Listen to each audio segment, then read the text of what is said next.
Before I ever opened Unreal Engine, before I started using Blender, and before I knew anything about editing a video in DaVinci Resolve, all I had was an idea and an unfinished novel that was honestly a mess. I had run-on sentences, misspelled words, improper grammar.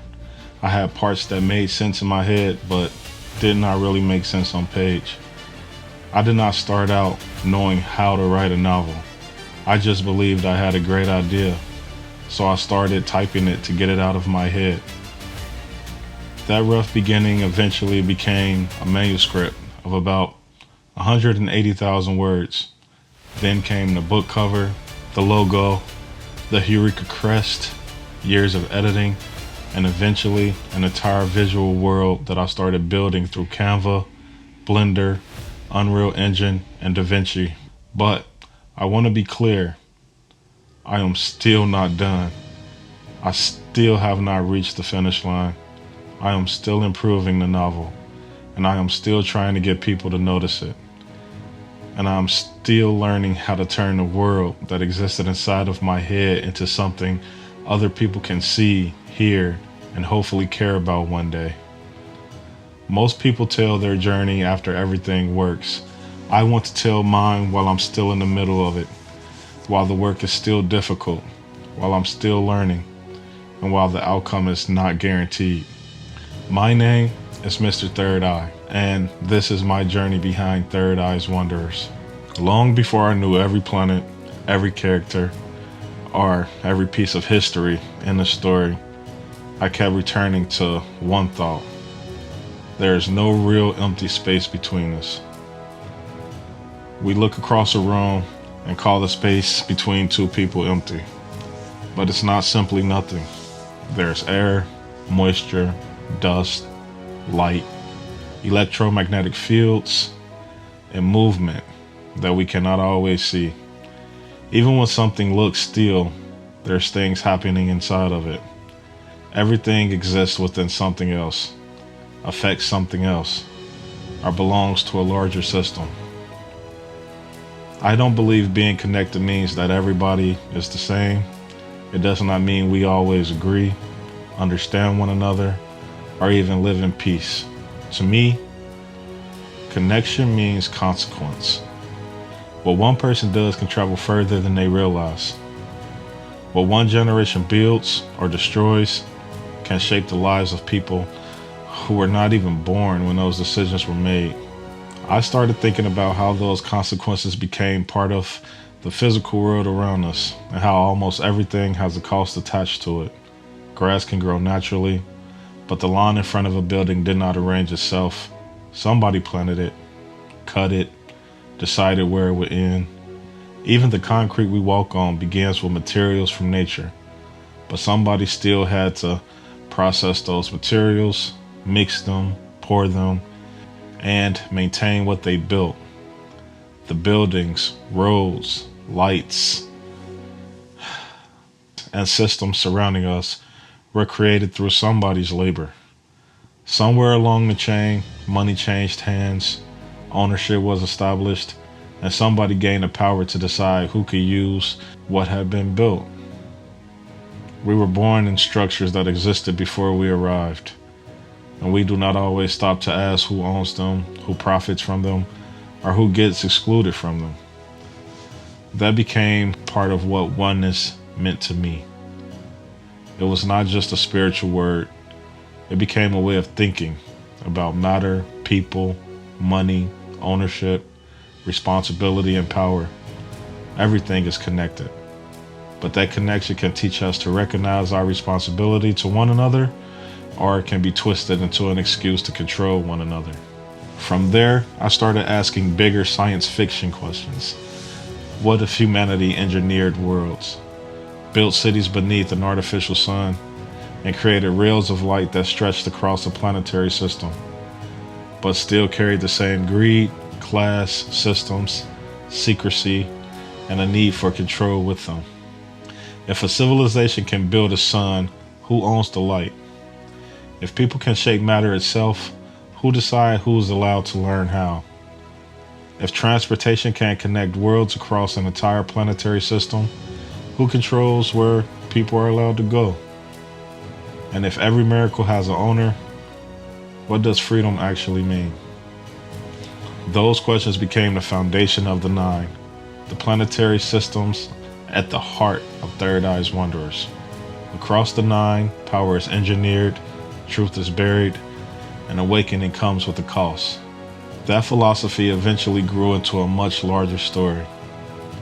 In Third Eye's Wanderers, humanity did not inherit the stars, it engineered its way into them. People built worlds, forged an artificial sun, and learned to manipulate matter. But they also built new laws, corporations, and systems of control around those achievements. At the center of the story is Daniel Venter. He grows up far from the shining cities on the forgotten edges of Libertas, now fully understanding why parts of his past have been hidden from him. 16 years after the fall of Eureka, he is pulled into a truth that is much older and much more dangerous than he was ever told. Underneath the technology and space travel, it is a story about science, family, grief, restraint, and people inheriting consequences they did not create and deciding whether they will repeat them or not. It can be embarrassing to look back at those old drafts and ask myself, what was I thinking? But that embarrassment also is proof that I have grown. The most important thing was not writing it perfectly. It was starting to write it at all. You cannot edit a blank page.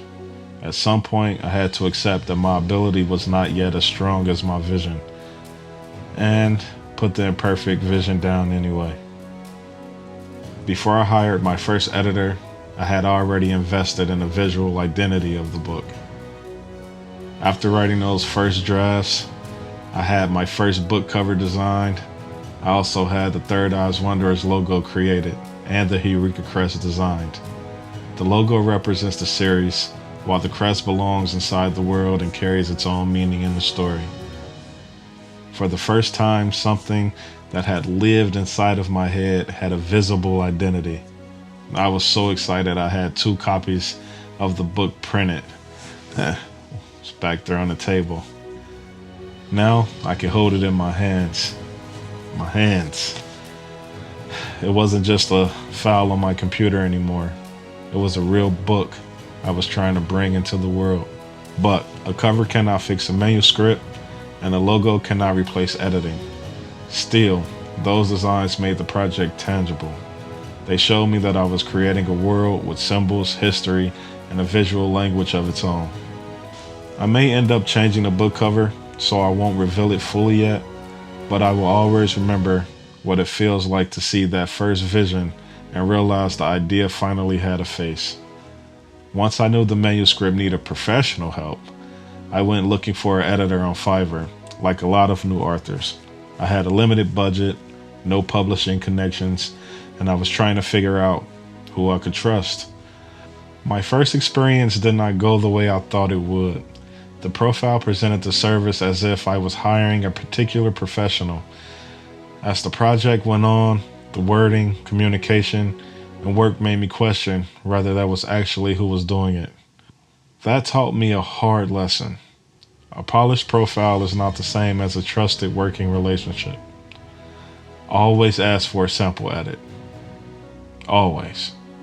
Define the scope, understand what kind of editing you are buying, and pay attention to the communication before handing over anything to anybody on the internet. It was frustrating because money had been spent and the book still needed serious work. But it did not mean I had to quit. It meant I needed better help and a better understanding of the process.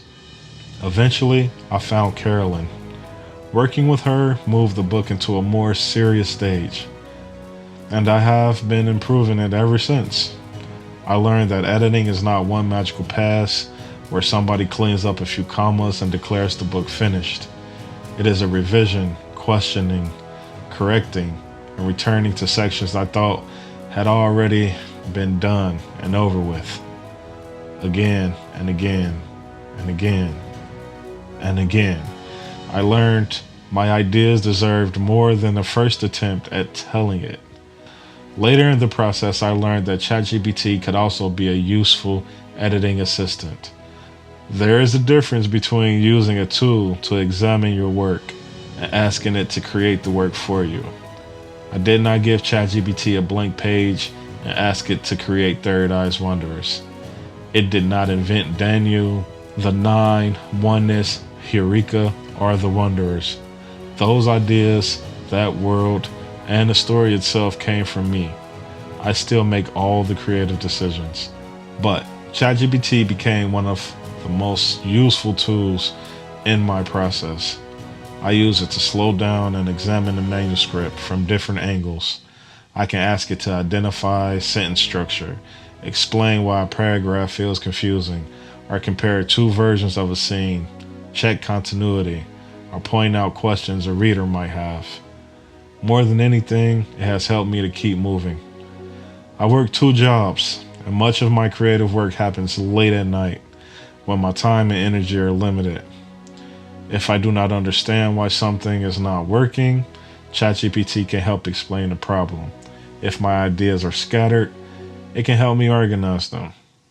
It gives me another way to question my writing, learn from my mistakes, and return to the manuscript with a cleaner understanding of what I want to accomplish. It is not perfect, by far. Sometimes it misunderstands a scene or suggests a correction that does not fit my voice or the rules of my world. I still have to judge every suggestion, make the final decision, and check everything against the manuscript and my canon. But I can also be honest about how much it has helped me. It has allowed me to keep learning and helped me bring this project much further than I might have been able to on my own in the same amount of time. The story and imagination are mine, but learning how to use ChatGPT responsibly has made me a better editor of my own work. Before Unreal Engine, the visual side of my journey began with Canva. I started making simple promotional graphics and cinematic style videos. Compared with what I create now, they were basic, but I do not believe any of that work was wasted. Canva taught me that writing for a page and creating for a scene are completely different. A viewer may only give you a few seconds before scrolling, which is honestly heartbreaking. The timing and size of a line matter. Music can completely change an image. A reveal can happen too quickly or take too long.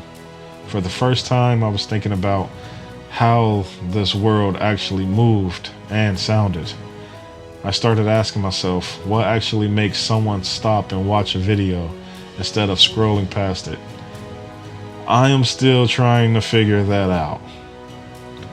I also discovered that using an AI voiceover can make some people surprisingly angry. Symbol of science, order, and progress. This morning, that symbol is falling silent. We will continue to bring you updates as more information becomes. Every video taught me something, even when the lesson was not what I expected. Those early Canva videos allowed me to take pieces of the novel out of the manuscript and place them in front of people, but they also made me want more control. I wanted to build the places I could see in my head, move a camera, and make them exist beyond a static image. That desire is what pushed me toward 3D work. Blender and Unreal Engine showed me how many different skills were hiding behind the simple phrase, make something in 3D. There is modeling, materials, lighting, cameras, animation, rendering, and an entire language of tools that does not feel natural when you first encounter it. Every answer seemed to uncover 5 more things I did not know. But I kept learning because I wanted to give Third Eye's Wanderers a form that people could actually see. Unreal Engine became my virtual film studio. I could build environments, place characters, light scenes, animate cameras, and create individual moments from this larger universe. I started working on forests, ships, news broadcasts, characters, planetary environments, and scenes like Vessel Cadence. But every scene introduced new problems: lighting, scale, hair, clothing, or renders that looked completely different from what I expected. Sometimes I spent hours fixing something viewers might only see for 2 seconds. That can be exhausting, especially when I'm learning after a long day at work. But seeing a place that once existed in my imagination begin moving on a screen gives the work a different kind of life. Unreal and Blender give me the scene, and then DaVinci Resolve turns that piece into a finished video. That is where I cut the footage, work with voices, adjust the timing, shape the sound, add titles, and create radio communication effects. A beautiful render does not automatically become a good video. Pacing matters, audio matters, a pause matters. Even the thumbnail can determine whether anybody clicks and hopefully watches long enough to see the work. What began as writing a novel grew into an entire creative pipeline. I am still learning all of it. I do not have a giant studio or a full production team behind me. A lot of the time, it's just me, a computer, limited hours, and the determination to figure out the next problem. But I love it. Right now, I'm in a different stage of the journey. The biggest challenge is not coming up with another idea. With my book finally in my beta readers' hands, it was time to start building awareness. Creating something and getting people to notice it are 2 different skill sets. I can spend days improving a scene and years working on a book, but if people do not know it exists, they cannot become interested in it. I have been posting videos, and social media has not grown the way I hoped it would. It has only been a few months, and I know growing an audience takes time, but it is frustrating sometimes. Posting work that took hours and watching it disappear into an algorithm can make you wonder whether anybody actually appreciates the work. That is why I wanted to make this video. With my real face, my own voice, cinematics can show the world, but they cannot show the person behind it. They do not show the terrible first draft, the money spent in the wrong places, the corrections, the rendering problems, or the moments when I have to decide whether I still believe in the project, even when the numbers are not very encouraging. I still believe in the project, by the way. I believe 3RDi's Wanderers has something worth sharing. I believe the 9 can become a world people will want to explore, and that readers will connect with. It's questions about power, grief, science, hidden history, family, and responsibility. The journey is not complete, and I am not going to pretend that it is. I am inviting you to watch it being built. If the story, philosophy, or process interests you, subscribe and stay with me. Tell me what part connected with you, or what you started building before you felt ready. A bad first draft was not the end. A disappointing editing experience was not the end. Canva was not wasted time. Struggling with Blender or Unreal did not mean I could not learn them. Every stage became part of the next one. 3RDi's Wanderers began as a great idea buried under rough writing. Today, it is a novel, a history, a system of worlds, a crest, a visual identity, a growing collection of cinematics. I want it to become something much larger, but that only happens if I keep working and the right people begin finding it. So if you are here now, before everything is polished, before the audience is large, hopefully, and before I know exactly where the road ends, you are early, and I appreciate you for being here. This is my journey so far. There is much, much more ahead. Walk well, Wanderers.